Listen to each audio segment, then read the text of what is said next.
Mateus 5, 3 a 5, vou ler na NVI, diz assim: Bem-aventurado os pobres em espírito, pois deles é o reino dos céus. Bem-aventurados os que choram, pois serão consolados. Bem-aventurados os humildes, pois eles receberão a terra por herança. Amém. Semana passada, nós começamos a meditar nesse texto do Sermão do Monte, e eu citei um dos livros que eu estou usando para ler e também ajudar na minha meditação do texto, aprendizado e como apoio aqui para as mensagens. É um clássico do pastor Martin Lloyd-Jones. Compartilhei o livro, o link para quem quiser conhecer o livro, está no Facebook também, na página ali. E chama Estudos no Sermão do Monte, escrito em 1900, aliás, foram mensagens que ele pregou nos anos de 1950 a 1952, e teve a sua primeira publicação em 1959. E ele diz, no segundo capítulo do livro, está na introdução ainda, ele nem entrou nas bem-aventuranças ainda, mas ele cita assim que esperar conduta cristã da parte de alguém que ainda não nasceu do alto é heresia. Quero repetir. Esperar conduta cristã da parte de alguém que não nasceu do alto é heresia. Os apelos do Evangelho em termos de conduta, princípios éticos e moralidade sempre estão alicerçados sobre o pressuposto que as pessoas a quem esses mandamentos foram dirigidos devem ser pessoas regeneradas. Quer dizer, nascidas de novo. Por que eu estou citando isso? Porque semana passada eu estava citando na introdução aqui desse texto que o Sermão do Monte, ele é dirigido aos discípulos de Jesus. Eles não são mandamentos. Eles estão falando do que é a vida em Cristo. Para aquele que está em Cristo, viva dessa maneira. Mas tem que ser nascido de novo. Tem que ter Cristo na sua vida. Você só vive o ensino de Jesus aos seus discípulos, e em particular naquilo que diz o Sermão do Monte. Para quem perdeu a introdução ou não conhece o Sermão do Monte ou é novo na fé, o Sermão do Monte está nos capítulos 5, 6 e 7 do Evangelho de Mateus, e também uma versão mais resumida dele você encontra no Evangelho de Lucas, capítulo 6. Mas a gente está aqui focando nessas próximas semanas, nesse semestre todo, com certeza, em Mateus 5, 6 e 7. E aí eu vou citar o versículo 1, semana passada, que Jesus sobe ao monte e se assentou. E seus discípulos aproximaram-se dele e ele começou a ensiná-los. Então aqui não é uma mensagem evangelística. Apesar que muita gente pode ser salva pela palavra de Deus pregada a partir desse texto. Mas aqui é um ensino. Aqui é o ensino de Jesus para seus discípulos. Aqui você só vive o que Jesus está falando aqui se for nascido de novo. Por que eu estou falando isso, gente? E quero bater nessa tecla só um pouquinho. Porque muitas vezes a gente está vivendo os dias de hoje, e a gente está vivendo os dias de hoje falando do nosso local onde nós vivemos, Brasil, no nosso país, e a gente quer uma conduta da sociedade, onde quer que você esteja nesse mundo. Talvez você está assistindo aqui o vídeo e nem está no Brasil, está vivendo em outra sociedade. E às vezes você está esperando uma conduta deste mundo, dos seus amigos do trabalho, da sociedade no dia a dia, nos seus diversos ramos aí de atuação, na nossa política. Você quer um comportamento de alguém que é nascido de novo. Você quer que um deputado lá em Brasília se comporte e façam leis para aqueles que são nascidos de novo? Isso não vai dar certo. Sabe aquela ideia que às vezes a gente tem, às vezes a gente vê até alguns deputados, eu estou falando deputados porque são aqueles que elaboram as leis, as aprovam e querem que elas sejam executadas no nosso país. E nesses tempos de muita confusão com o nome de Cristo, e principalmente no poder e na política, a gente quer às vezes que fulano de tal, ciclano, que às vezes fala em nome de Deus ou fala em nome da fé cristã, legisle em favor dos discípulos de Jesus. Isso não tem nada a ver com a Bíblia, com a palavra de Deus. A legislação de um país ela tem que ser justa, correta, para os seus cidadãos de todas as fés, e até aqueles que não colocam a fé num Deus específico, numa religião específica. Temos que lutar por justiça, temos que lutar por muita correção no nosso andar, na nossa ética, na nossa moral. E muitas coisas que a gente vive é justamente porque muita gente não tem o temor a Deus. Mas não confunda criar, elaborar uma lei para de alguma maneira, da caneta, forçar alguém a ter uma conduta que só pode vir de quem é nascido de novo. De quem tem Cristo na sua vida. Quer ver um outro exemplo bem básico? Eu ainda não cheguei nesse momento, e o Senhor que me proteja desse tempo, mas aqueles que já estão enfrentando com seus genros e noras, nos namoros da vida aí, não é na fase que casou. Está namorando, é noivo. Você já ouviu aquela frase? Eu já ouvi várias vezes, continuo ouvindo nos dias de hoje.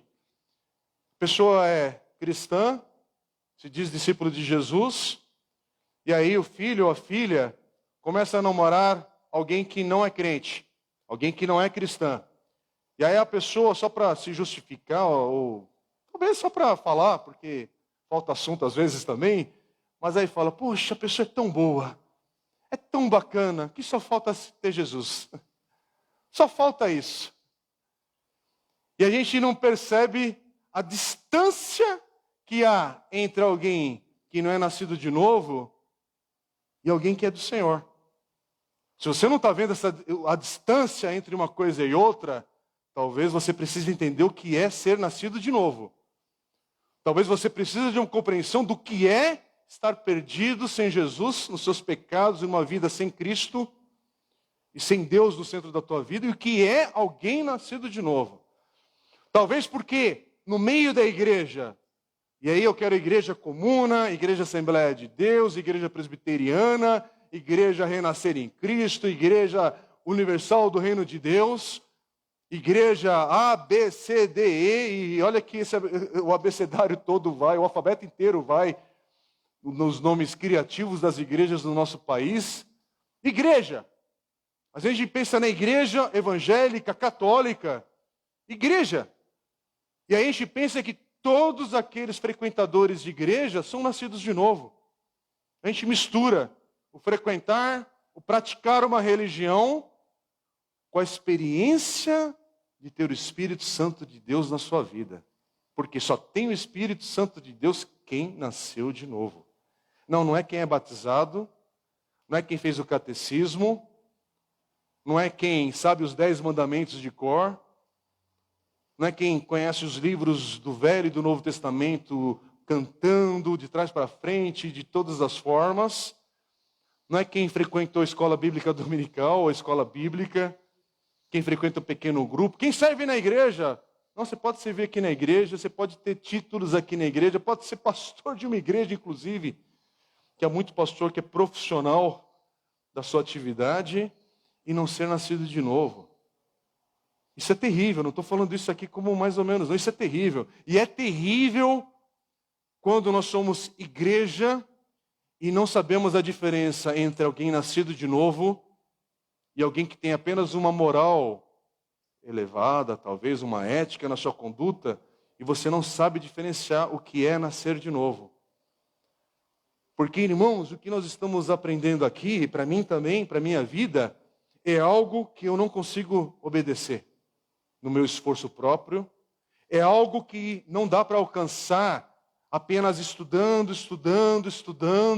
lendo, decorando e vindo à igreja. Esse ensino de Jesus só é possível viver porque Ele deu a sua vida por mim. Porque Ele morreu na cruz por causa dos meus pecados. Por causa do seu sacrifício na cruz e porque Ele ressuscitou, eu nasci de novo ao colocar a minha fé e a minha esperança nesse Jesus, o Cristo. E eu preciso ter essa experiência do arrependimento, de entender de onde eu vim, de onde eu estava, e passar pela cruz. E me identificar agora em Cristo Jesus. Aí sim, envolve o batismo nas águas, porque o batismo nas águas é essa confirmação que eu tenho de expressar, de externar o que Jesus fez por mim. E em obediência, eu quero sinalizar isso. Em obediência, eu quero me identificar com Cristo nas águas, simbolizando a minha morte e ressurreição com o meu Senhor. É por isso que batismo não é brincadeira. É por isso que batismo não é tanto faz. Por isso que passar pelas águas não é tipo assim, eu vou pensar a respeito e fica 10, 15, 20, 30 anos pensando a respeito. Não, é algo que me toma porque eu sei o que é nascer de novo. Eu sei o que é estar perdido e agora estar em Cristo. Eu estou falando isso, irmãos, porque estamos vivendo dias que chegou um momento que é necessário, é urgente você entender, você é salvo. Você é nascido de novo. Você tem Cristo na tua vida. Você nasceu num lar que aprendeu a frequentar a igreja desde pequeno. Ou você apenas é batista. E batistão ainda. Tem uns que tem o P ainda no nome, batista, né? Se for em Portugal está correto, mas aqui no Brasilzão isso quer dizer que é já faz tempo que você é batista, tudo, frequenta tudo, canta bem, participa das atividades da igreja, coro, isso, etc. Sabe, um monte de coisa. Mas, irmãos, estamos vivendo dias que a pergunta é, você nasceu de novo? Você tem Cristo na tua vida, de fato? A paz do Senhor já encheu o teu coração? Já tomou a tua vida plenamente? Por quê? Porque você tem Cristo e o Espírito Santo de Deus habita em você. Porque quando temos o Espírito Santo de Deus, ali não há medo. O medo não reina, não domina. Sim, passamos por tribulações. Sim, passamos por tremendas provações. Dê o nome que quiser dar a isso. Estamos passando por diversas lutas esses dias. E Paulinho, nós oramos há alguns minutos atrás com toda a igreja, nesse tempo de celebração, de adoração, mas envolve um momento que é de lamento, de luto, de dores, de perguntas que não temos respostas. A gente apresenta ao Senhor. Apresentamos ao Senhor. Colocamos diante dele em nosso coração como estamos. Mas, nesse processo todo, nós não estamos perdidos. Nós não estamos pisados, esmagados, acabados, que você não sabe para onde ir, não. Meu coração chora hoje. Meu coração lamenta hoje. A minha vida pode até ter um peso hoje, mas ao mesmo tempo, eu tenho uma segurança que o meu Redentor vive. Que ele não está perdido, não está ausente. Posso estar passando por os dias da aflição de uma doença que está atingindo toda a sociedade, ricos, pobres, letrados e iletrados. Você viu como é democrático o Covid? Atinge todo mundo. Aliás, é por isso que há tanto desespero, porque pegou o rico, pegou o doutor da faculdade, pegou a classe política toda. Porque se fosse só com pobre, gente, esse negócio aí já estava abatido. Esse negócio aí virava tudo, já era. Mas pegou todo mundo. E aí está todo mundo perdido agora. Está todo mundo... Não. Mas essa aflição, irmãos, eu não sou doido de fazer afirmações aqui de coisa que a gente não consegue entender. Ah, mas como Deus também trabalha e usa esse momento para trazer um chacoalhão neste mundo, nessa sociedade inteira de arrogância, de gente vivendo uma vida... sem o Senhor no centro, zombando de Deus. E aí Deus, no momento agora, o mundo está passando por um chacoalhar. Mas é um chacoalhar que eu não sei, eu estou falando que eu não sei porque eu não sei mesmo, eu não sei se a nossa oração é, Senhor, afasta esse Covid do nosso meio, porque eu não sei se isso tudo, e parece que, olha, vamos aprendendo da palavra do Senhor, vamos colocando nosso coração no Senhor, mas parece que Deus usa diversas circunstâncias na história para chacoalhar o coração do homem, daquele que está afastado dele. E esse pode ser um daqueles momentos que chegou um grande chacoalhar de Deus nessa sociedade. Aliás, gente, por favor, sem exagerar na dose, até porque são exemplos muito complicados e envolve muito mais... precisamos de muito mais tempo para conversar, digerir e meditar com temor ao Senhor, quando a gente fala algumas frases ou situações. Mas que feriado que a gente está vivendo agora mesmo? Do carnaval, não é?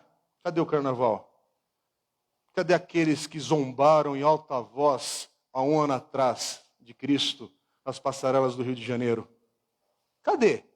Cadê a turma corajosa, batendo no peito agora, zombando do Cristo ali na passarela, e muito crente covarde e não falando nada, achando que é tudo cultura, é tudo bonito. Não, não é bonito não. Pessoas arrogantes na sua conduta, indo para o inferno e ainda querendo pisar no Cristo. Numa passarela. Cadê essa turma agora? Cadê, gente? Faz um ano isso. Esqueceu? É só um adentro. Não queria perder, não. A gente tem que falar de vez em quando sobre isso. Porque a gente está lendo agora um texto que fala sobre o que é uma caminhada de humildade na vida de um discípulo. Esses 3 versículos. O que é ser humilde diante do Senhor. E uma das coisas que a igreja precisa resgatar, gente, estamos passando por dias, por um momento, por uma circunstância, que o nosso coração tem que olhar para o Senhor e falar, Senhor, eu não sou digno de ser poupado de coisa nenhuma, não. Eu não sou digno de nada, aliás, que vem do Senhor para a minha vida. O que eu tenho na minha vida e que vem do Senhor é graça. Não é o que eu mereço. Ah, se minha oração for, Senhor, faz a tua justiça. Tem certeza? Irmão, presta atenção. Sabe quando você ora? Senhor, manifesta a tua justiça. Tem certeza? Tem certeza que é essa oração que você quer dizer amém no final? Porque não sobra um, gente, se não for debaixo da graça do Senhor Jesus Cristo sobre nossas vidas. Então, igreja, esse é o momento que a gente está vivendo, que a igreja também tem que olhar. Temos chorado e mostrado um coração indignado pelo pecado da sociedade atual. Temos chorado, lamentado e entrado nessas dores de quando zombam do nosso Deus, da santidade do nosso Deus, quando menosprezam o sacrifício de Cristo Jesus. Isso te dói? Isso te faz chorar? Isso te faz você andar por aí e falar, Senhor, olha o mundo, que estado que está. Isso não te chacoalha no sentido de, não é a Covid, é o estado que o mundo está de desespero e as pessoas ainda estão só olhando para uma vacina. A vacina está aí, está começando todo mundo a aplicar, mas o desespero da alma vai continuar igual se Cristo não entrar na vida daquele que não nasceu de novo. Você pode ter um baita do emprego com 20 anos de idade. Você pode até ter uma família bonita com 30 anos de idade. Você pode morar fora, no exterior, ter uma experiência transcultural, sabe? Uma vida de sucesso, trabalhar nisso, naquilo, outro, sabe? Tudo, mas se não tiver Cristo, a tua vida vai passar como um sopro. E uma hora você vai estar diante do nosso Senhor e vai ter perdido a grande oportunidade de, nesta vida, experimentar o que é ter uma vida abundante por causa de Cristo Jesus, não por causa dos títulos, do dinheiro, das suas economias, dos seus carros, disso, daquilo outro. É Cristo. É Cristo. Cristo continua sendo a resposta para o mundo atual. Havia uma canção muito popular no meio evangélico nos anos 80, da banda Rebanhão, que cantava essa canção, Cristo é a resposta. Se não me engano era do Rebanhão, posso até estar errado, mas eu aprendi essa canção na minha adolescência, lá no Tio Cássio, um ministério lindo que havia nos anos 80, com música, com isso, e a moçada toda cantando. Cristo é a resposta para o mundo atual. Além dele não há outro. Só ele é real. Essa música continua valendo ainda hoje. E por que eu estou falando isso? Porque agora nós estamos entrando nas bem-aventuranças, entrando no ensino do Sermão do Monte. E, meus irmãos, eu estava estudando essa semana. Sabe quando você vai estudando e você vai ficando na cadeira assim, cada vez mais, fala, Senhor, por que eu vou pregar isso? Se é difícil viver esse negócio. Por que eu vou viver isso se isso aqui é um tapa na minha cara? Com todo o carinho dessa expressão, não sei se dá para ser carinhoso ou não, mas volta para mim, é um bumerangue que eu dou, mando, solta aqui na igreja e volta, mas volta com força. Bate, me acerta. Só que aqui, gente, a gente é lembrado, nós não vamos viver perfeitamente isso, mas esse texto aqui nos ensina que esse aqui é o modelo. Esse aqui é o ensino. Esse aqui é o texto que não é uma outra expressão que o pastor Lloyd Jones usa no texto, vou tirar de cabeça aqui que eu não anotei, mas eu estou lembrando agora ao ler, e ele comenta que, com todo respeito aos irmãos católicos, mas a Igreja Católica, ela ensina sobre a questão de canonizar as pessoas, de separar alguns para serem santos, isso, aquilo, outro, mas no Novo Testamento, a gente vê Paulo e a maneira como é apresentada a Igreja do Senhor, todos são santos. Não tem um que é um santo especial. Todos aqueles que estão em Cristo são santos. E esse aqui é o ensino que não é, olha, o Paulinho, ele vai ter aqui, ele vai ter esse pobre em espírito se manifestando mais bonito na vida dele, mas aí o versículo 2 e 3 não é tanto com o Paulinho, é com o irmão que está online, lá na casa agora. Não, não. Isso aqui tem a ver com todos aqueles que estão em Cristo. Todos, é que nem o fruto do Espírito. O fruto do Espírito não é algo que você escolhe, o que vai manifestar mais ou menos. Apesar que, conforme a gente vai aprendendo, a gente vai ver que em algumas pessoas, algumas coisas aqui se manifestam mais intensamente, mas isso tem a ver com a nossa vida, da nossa maneira que a gente está ainda crescendo em Cristo, sendo santificado dia a dia no Senhor, e os processos que Deus está trabalhando na vida de cada um, mas é para todos. Não é para os teólogos, para quem fez seminário no exterior, para quem foi para o mosteiro. Não, aqui é para todos.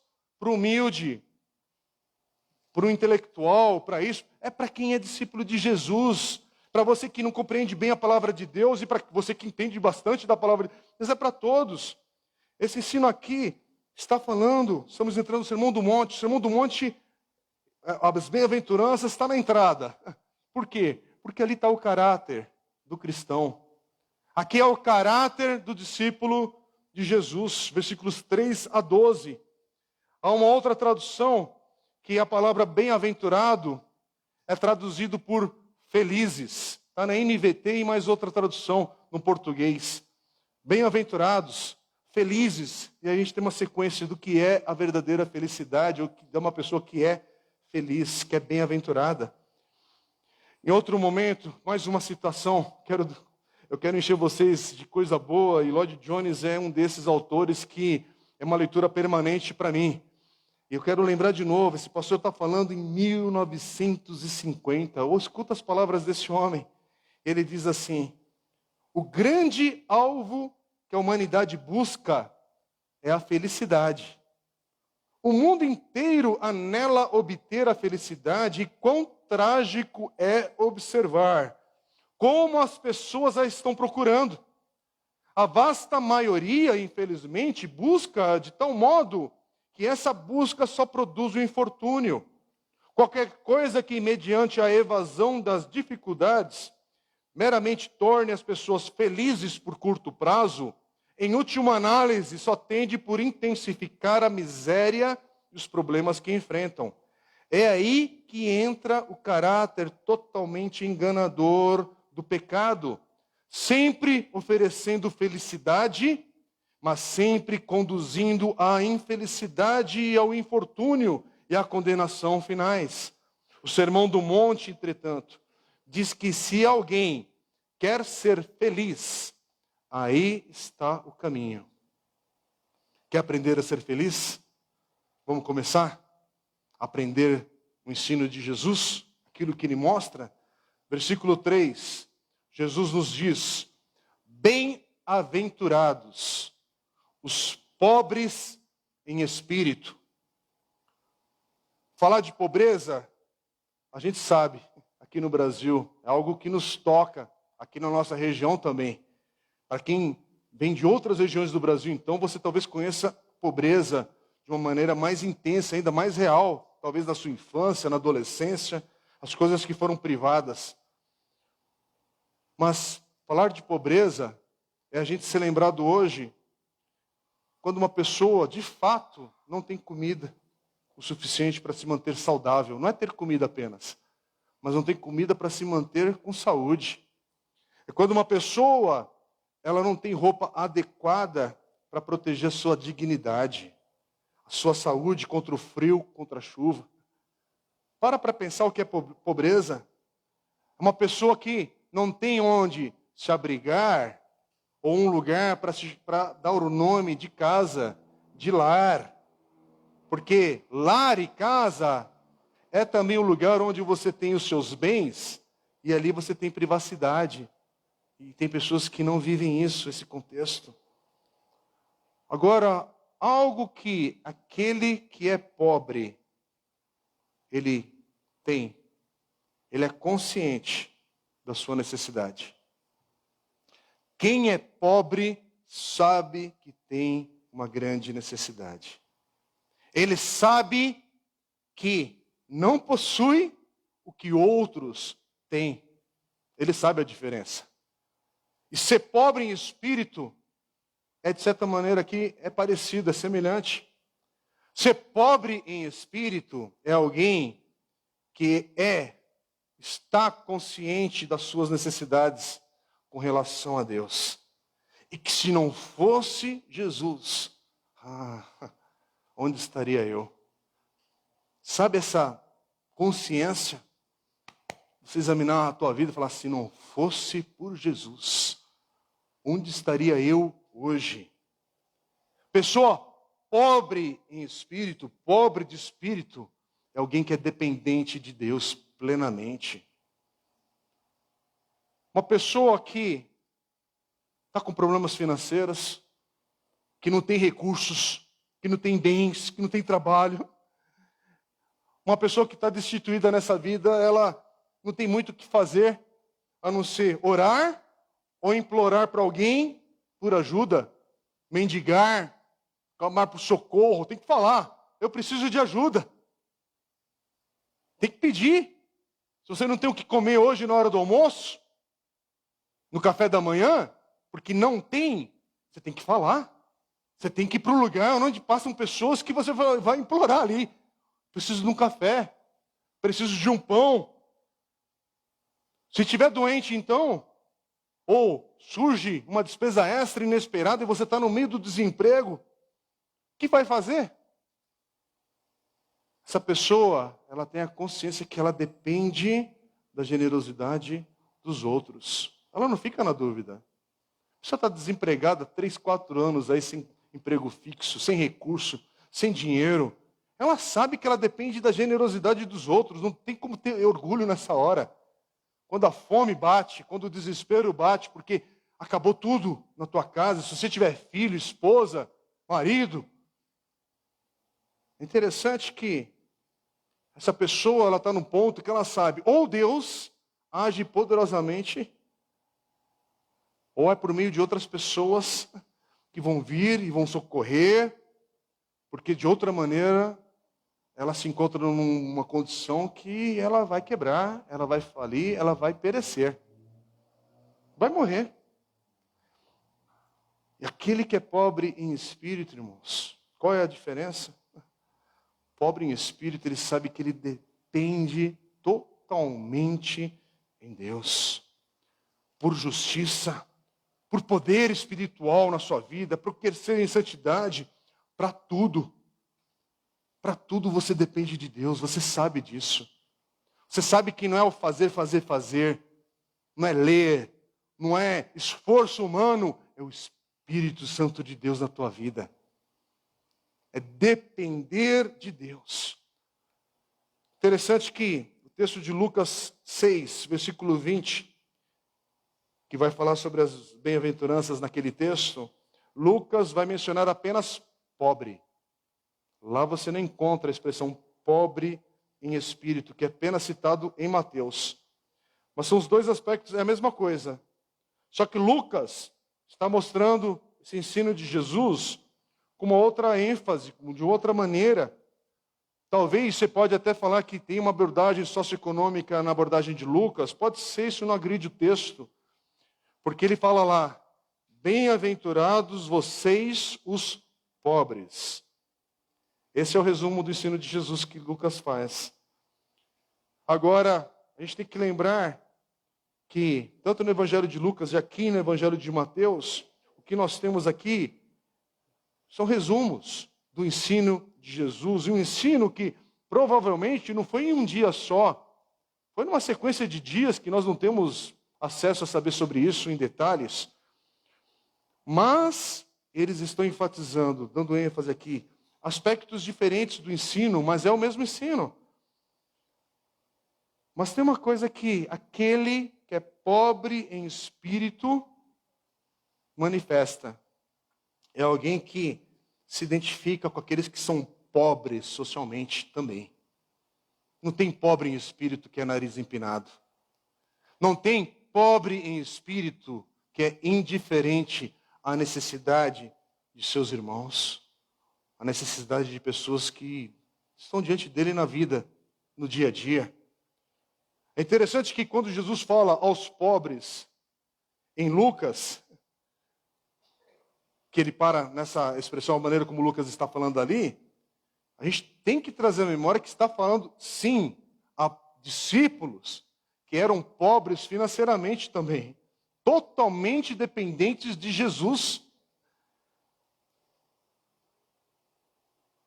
Agora, o texto, é lógico, que também está identificando com aqueles, com as outras pessoas, com os pobres no geral. Aliás, vamos lembrar de Tiago. Você quer fazer um paralelo com o Sermão do Monte? Leia a carta de Tiago.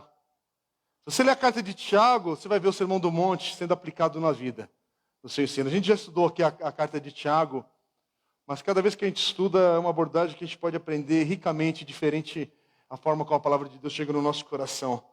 Se você quiser destacar, essa semana, lê um capítulo por dia, você vai chegar na sexta-feira com a carta de Tiago lida. Tiago 2:5 diz assim: ouçam, meus amados irmãos, não escolheu Deus os que são pobres aos olhos do mundo para serem ricos em fé e herdarem o reino que ele prometeu aos que o amam? Não é interessante? Sim, aqueles que são ricos são bem-vindos no reino de Deus, mas tem que se identificar com o pobre. Tem que se identificar com o pobre. E se entendermos o que é ser pobre em espírito, a gente vai começar a entender o que é o Sermão do Monte, porque está no início, é o princípio. Aqui é como se a gente começasse agora a escalar esse monte. Vamos andar? Vamos prosseguir? Tem muita coisa para falar aqui, mas vamos prosseguir. Versículo 4, Jesus diz assim: bem-aventurados os que choram. Prestou atenção que a bênção não é sobre o choro? Não é bem-aventurado o choro. Bem-aventurado os que choram. Aqui não quer dizer que os cristãos são felizes apenas quando você se sente miserável. Não é isso. Mesmo que também em Tiago, capítulo 4, versículo 9, diga assim: entristeçam-se, lamente-se e chorem. Troquem o riso por lamento e a alegria por tristeza. Só que o texto aqui no Sermão do Monte, ele não é uma ordem para chorarmos. Mas aqui, uma constatação. É um fato que está sendo, olha, vamos ser claros aqui. Os discípulos choram. Choram por algo. Não é interessante que o mesmo Evangelho de Mateus, no capítulo 9, versículo 15, Jesus diz assim, Jesus respondeu: como podem os convidados do noivo ficar de luto? E aqui o luto você pode entender como chorar, enquanto o noivo está com eles. Virão dias, quando o noivo lhe será tirado, então jejuarão. Nós, povo de Deus, você, povo de Deus, você que pertence ao povo de Deus, o povo de Deus, ele se alegra porque Jesus veio, mas nós também choramos porque o reino ainda não chegou em sua plenitude. E a gente anseia por isso. Esse chorar é uma dor pela situação em que nós nos encontramos. Aqueles que são justos em Cristo sofrem injustamente, como a gente vai ver mais adiante, quando a gente chegar nos versículos 10 a 12, como vai terminar aqui as bem-aventuranças. O perverso, aquele que é mau, prospera. A vontade de Deus, ela não é feita na terra como é nos céus. Oração do Pai Nosso. A gente vai ver isso, capítulo 6, versículo 10. Nós mesmos não somos ainda justos como gostaríamos de ser. Os cristãos, aqueles que estão em Cristo, nessa vida, nessa terra, ainda têm emoções confusas, as emoções misturadas de acordo com o momento, quando enfrentam situações espirituais. A gente lamenta, e a gente lamenta principalmente, ou deveria ser principalmente, que o reino de Deus ainda não chegou completamente neste mundo, e ainda não plenamente nas nossas vidas. Isso faz o coração daquele que é discípulo de Jesus chore, anseie. Irmãos, a vida em Cristo, e neste culto, nesse momento de celebração, e você que está em casa, você sabe, principalmente o tempo que nós estamos vivendo agora no mundo, como sociedade, como cidadãos também dessa terra, a gente está sendo lembrado que na vida cristã há ainda algum sofrimento antes de chegar o dia da alegria total, completa. Essa alegria já nos alcançou em parte, mas ela está a caminho da sua plenitude na vida daquele que está em Cristo. E a gente tem que lembrar novamente, as bem-aventuranças, esses versículos que a gente está lendo não são mandamentos. Mas a gente pode olhar para esse texto e entender, aqui é Jesus explicando. É Jesus nos mostrando, nos explanando o que é a vida em Cristo. Essa vida já começou. Essa vida começa a ser vivida neste agora, não é no céu. No céu é a plenitude disso, desse ensino. Aliás, no céu, porque uma nova terra está a caminho. Isso aí é um outro papo, uma outra conversa, uma outra meditação. Porque a gente, muito crente, pensa que vai habitar o céu. Mas há uma nova terra a caminho. Há um novo corpo que vai passar pela experiência da glorificação. Há muita coisa que a gente aprende na palavra de Deus que nos deixa, o que será isso, Senhor? Só sei que o dia da alegria completa está a caminho. Já começou, mas a gente ainda não experimenta ela totalmente. Basta ver as dores que a gente compartilhou hoje. Basta ver como está o teu coração no dia chamado hoje. De tanto assunto, tanta história, tantas experiências que vão te pressionando daqui, de lá, e assim a cada semana. Irmãos, o que vai ser a próxima semana? Não sei, mas eu só sei que fica firme, meu irmão. Esse dia está chegando.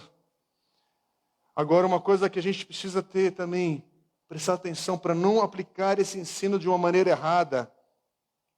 Irmãos, nós não estamos recebendo ordens, ordenanças para sermos pobres e para chorarmos. Não é isso que Jesus está mandando a gente fazer.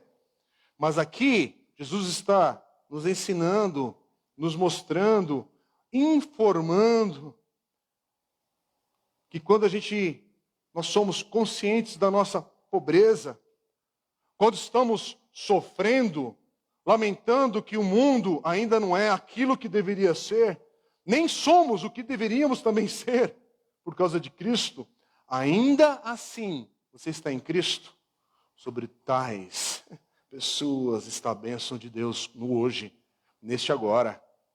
A bênção do Senhor, ela é real, presente, viva naquele que é nascido de novo.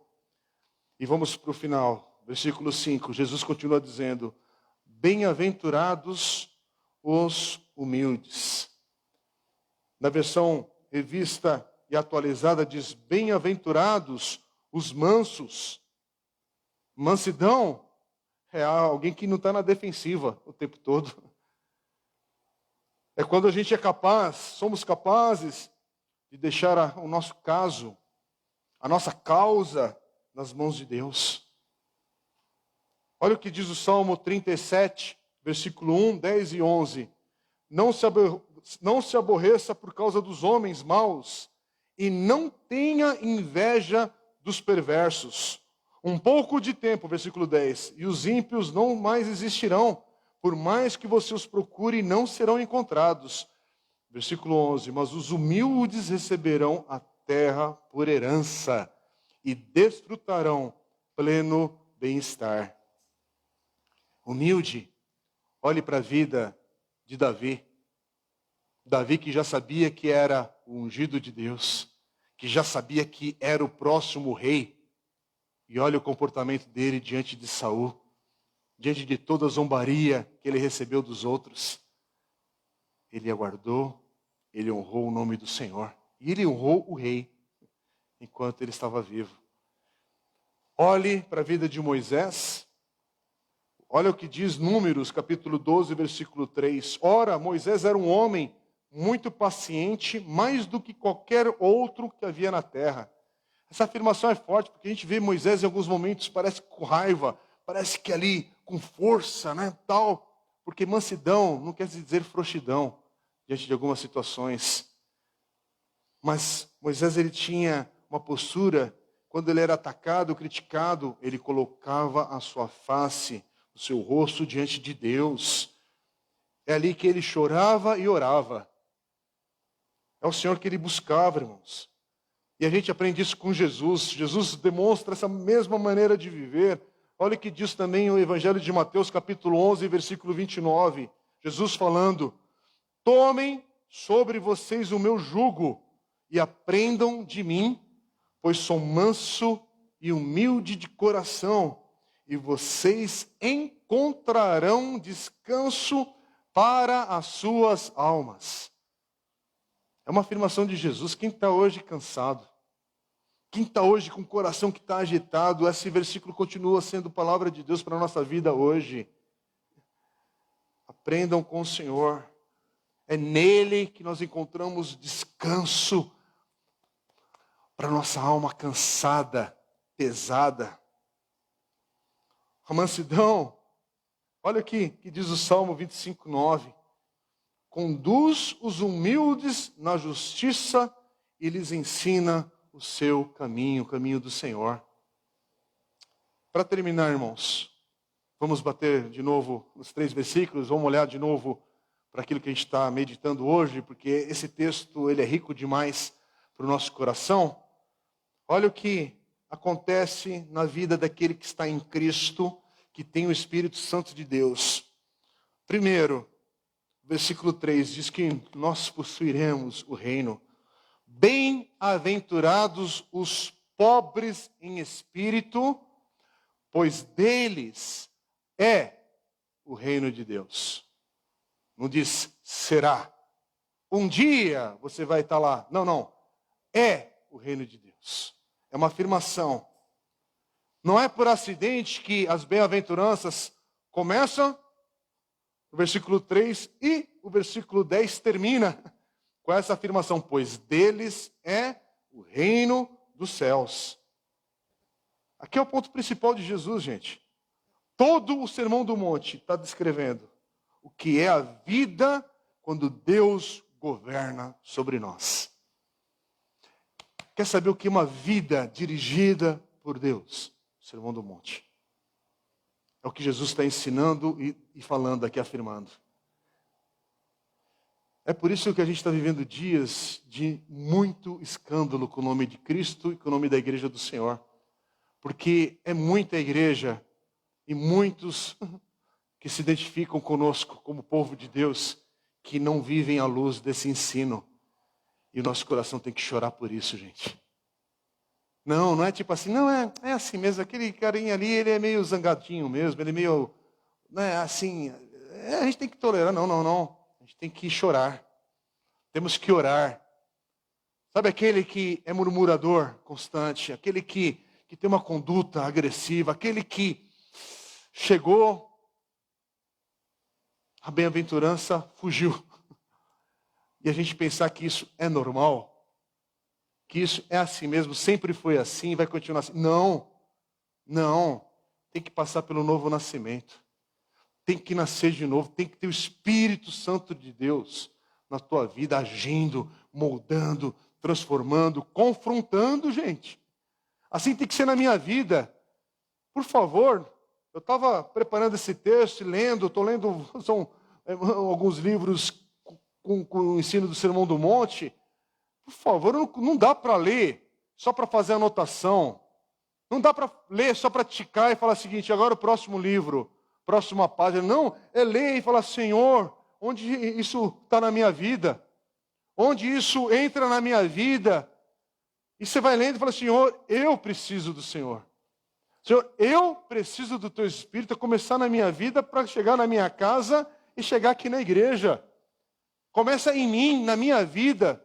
Começa nesse agora, nesse domingo, na próxima segunda, nessa semana que começa. Gente, é isso que o mundo se escandaliza com a igreja evangélica brasileira. Porque muito que é dito em nome de Jesus nessa nação, não tem Jesus coisíssima nenhuma.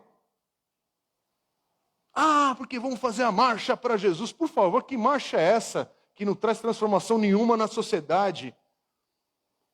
Que andar é esse? Vai na tribuna, lá no Congresso Nacional, e fala em nome de Deus, e depois ainda dá as mãos para orar pelo o dízimo da propina lá roubada. Você está falando, eu não estou inventando, há um vídeo que correu o Brasil aí, anos atrás, disso. Era para a gente chegar aqui de joelhos e falar, Senhor, tem misericórdia daquilo que tem sido feito com o Teu nome. É zombaria. É zombaria com o nome de Deus. É escândalo no céu e tem que ser escândalo na nossa vida também. Por isso que é escândalo para aquele que não tem Cristo na vida. Por quê? Porque aqui você só vive isso se nascer de novo. Não tem cursinho. É que nem muita gente que está esperando o curso do discipulado da vida cristã. Desculpa, meu irmão. A gente às vezes dá até um nome de curso, a gente dá um nome de um monte de coisa para a gente aprender, para criar uma forma da gente ser claro na proposta de ensinar, Mas o discipulado é a palavra de Deus. É eu sentar com um amigo, com um irmão em Cristo Jesus, para poder abrir meu coração, para confessar os meus pecados, para ser curado. Uma prática que a igreja evangélica hoje perdeu e ainda ignora. Que a gente não senta com pessoas para abrir o coração, para derramar aquilo que nos angustia. E a gente vive às vezes a fé que é de domingo em domingo.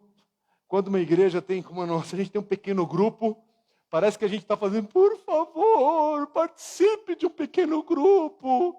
Ai, por favor. Ah, meu amigo, você está fora desses convívios, desse ambiente. Vem servir na igreja. A gente fala isso, daqui a pouco eu vou falar sobre isso, sobre oportunidades.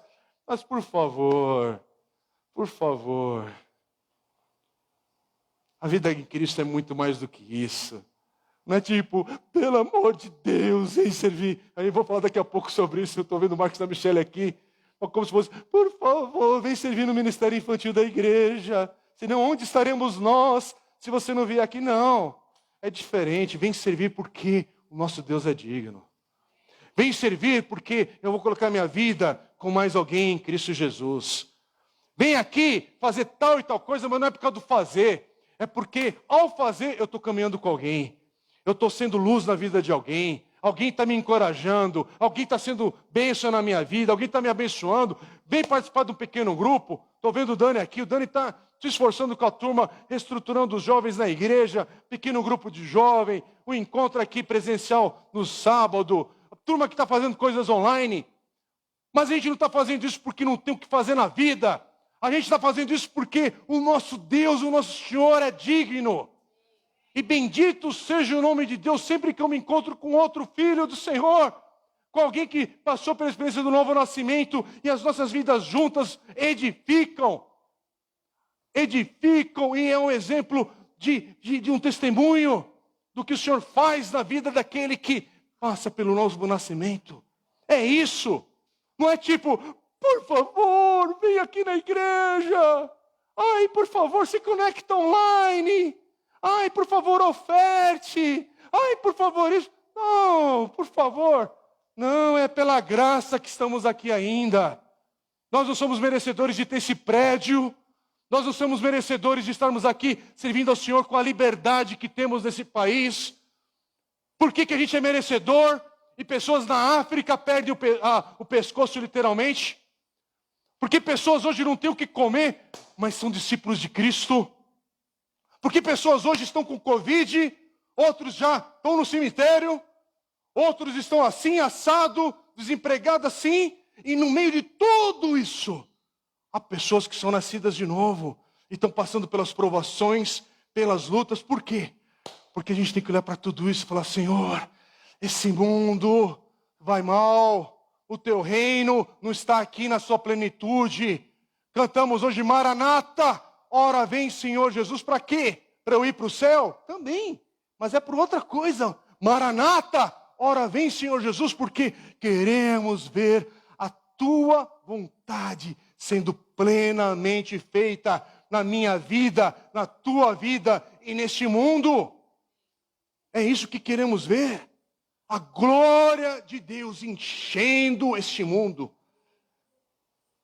Como dizem Abacuque, de mar a mar. É isso, irmãos. Quando você não tem um choro, olhar para o mundo do jeito que está, e não ter algo que te incomoda, que te leva a chorar, que te leva... Não estou falando agora que todo mundo vai fazer força para ficar caindo lágrimas nos olhos literalmente, mas é algo que embrulha teu coração, o teu estômago, sabe? Alguma coisa mexe com você, de olhar para este mundo e falar, Senhor, tem áreas, locais deste mundo ainda, que carecem da redenção do Senhor. Esse mundo geme, Romanos vai falar sobre isso, o mundo, a criação geme, mas está chegando o dia da grande e bendita redenção, renovação de todas as coisas por causa do Cordeiro de Deus. Que quando vier a este mundo, não será apenas o Cordeiro de Deus, será o leão da tribo de Judá. É diferente a manifestação do Senhor que está a caminho. Ele não vem agora contrito para passar por tudo que ele passou. Humilde, dando a sua vida, sendo exemplo para todos nós. Não, não, não. O que está a caminho agora, de fato, é o Senhor soberano, que toda língua, todo joelho se dobrará, toda língua confessará que Jesus Cristo é o Senhor. É isso que aguardamos. Então, enquanto não chega esse dia, bendito seja o nome do Senhor. Pai, me ensine a ser pobre de espírito. Me ensine, Senhor, a chorar. Me ensine a que o meu coração seja humilde nesse viver. Me ajude, Senhor, me ajude. Bem-aventurados que choram, pois serão consolados. O consolo do Senhor, na sua plenitude, está a caminho, irmãos. Com todo respeito, quero falar à irmã Márcia, que deve estar online agora. E nós oramos pelo luto que ela está passando. E outros irmãos que passaram pelo luto também aqui. Vejo o irmão Carlos, sempre vou me lembrar, lógico. Da nossa querida irmã Luísa, que está com o Senhor agora.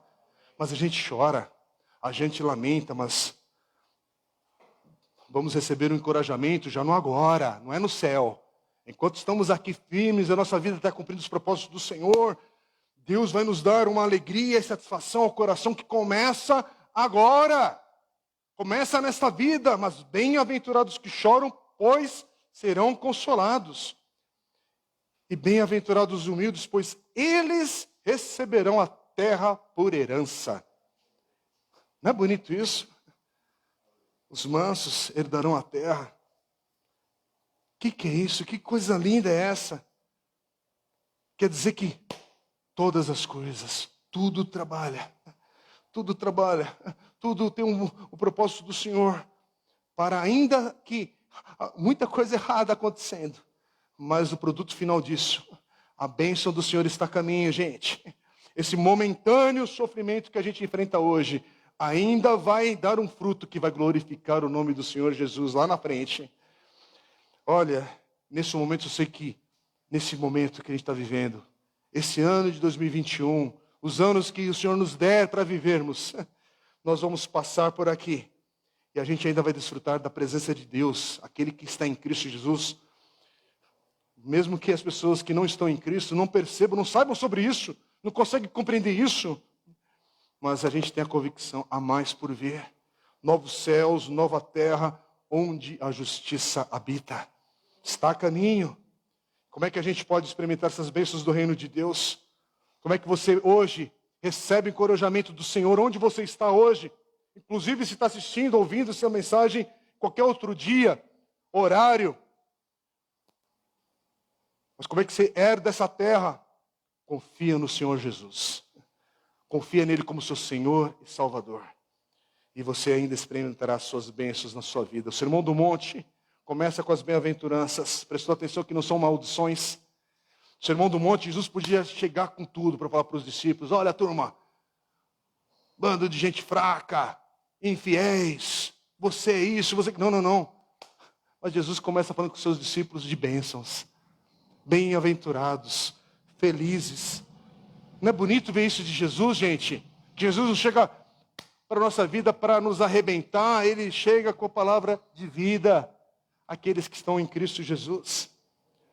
E aí, o que Jesus está fazendo? Jesus começa a descrever o que é esse caminho da vida plena no Senhor. Vamos orar?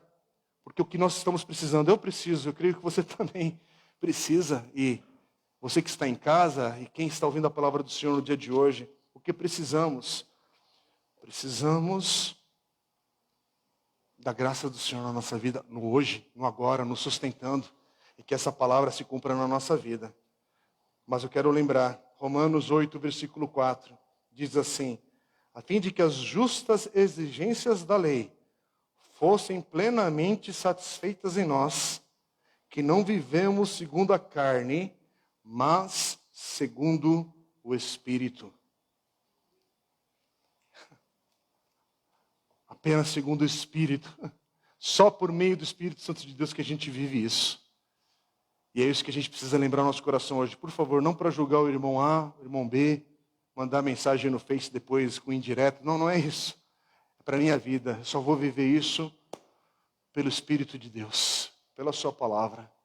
Vamos orar. Pai querido, essa palavra é uma grande exortação para cada um de nós, a começar em mim. E meu Deus, como precisamos do Senhor, da tua direção.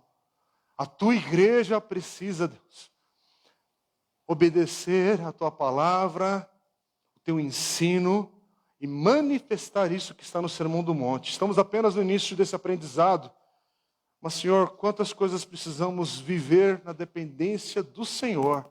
Eu quero pedir ao Senhor, Pai, que aqueles que hoje no coração há dúvidas na sua caminhada com o Senhor, dúvidas da experiência do novo nascimento, que essa dúvida acabe.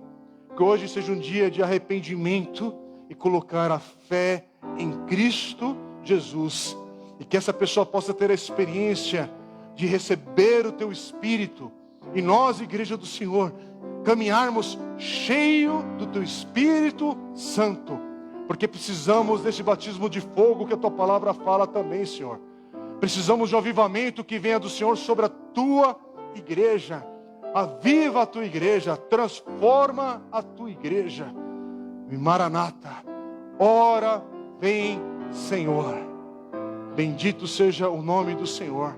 Toda glória, toda honra ao Senhor apenas. Amém e amém. Louvado seja o nome do Senhor. Vamos cantar o